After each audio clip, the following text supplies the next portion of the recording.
Brothers and sisters, I can't tell you when God's going to come and pour out His Spirit in your heart or over New England. Those are the secret things that Brother Mike was speaking about. I can't tell you when He is going to do that.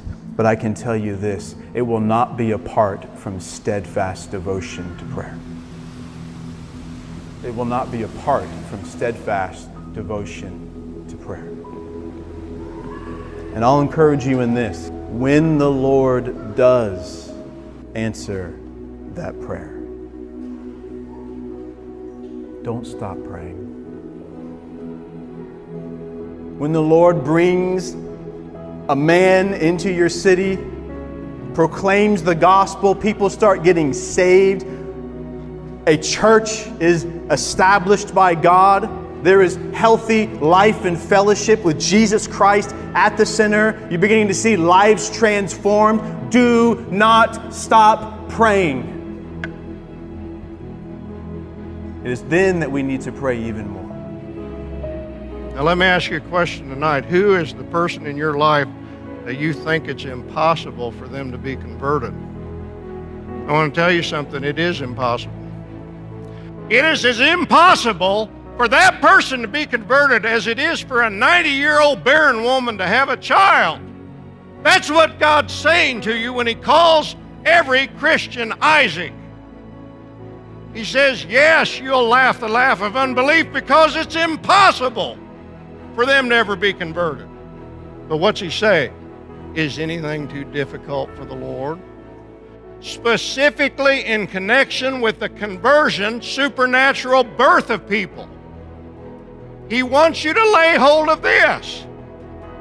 Is anything too difficult for the Lord? I'm telling you this, God says. I'm telling you, every time you see a Christian, just realize it. Realize it. You want to laugh the laugh of unbelief? You feel like that inside? This can never happen. It's gone on for so many years, Lord. It's impossible. Yes, it's impossible. But is anything too difficult for God? Beloved, we have every encouragement to ask God for the impossible. God knows what He's about with you, beloved, every one of you. He will perfect that which concerns you. So you know what you're to do? Through the tears, through the heartache, persevere. John Bunyan said perseverance is keeping one hand on the plow while you wipe the tears away with the other. Press on. Persevere. Your Savior has trod this path and He's calling you on. Follow me through Gethsemane. Follow me to Calvary. Follow me all the way to heaven. I will keep you. I'll preserve you. And I will sanctify to your soul every trial that falls from above. Jesus, the broken man. Jesus, the praying man.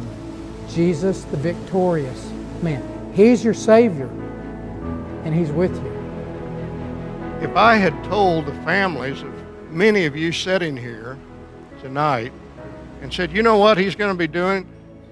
He's going to be attending this conference. He's going to be a Christian singing praises to God. I know of some atheists here.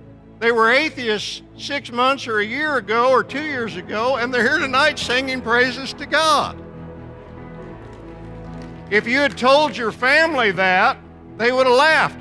If I had told you that, you would have laughed. It's impossible. Every Christian is an emblem of the fact that God is more powerful than all the forces of hell. So we ought to live in faith and obedience and duty, preaching the gospel, living for Christ, loving each other, and together with one accord saying, Father, send the promise of the Spirit. Here,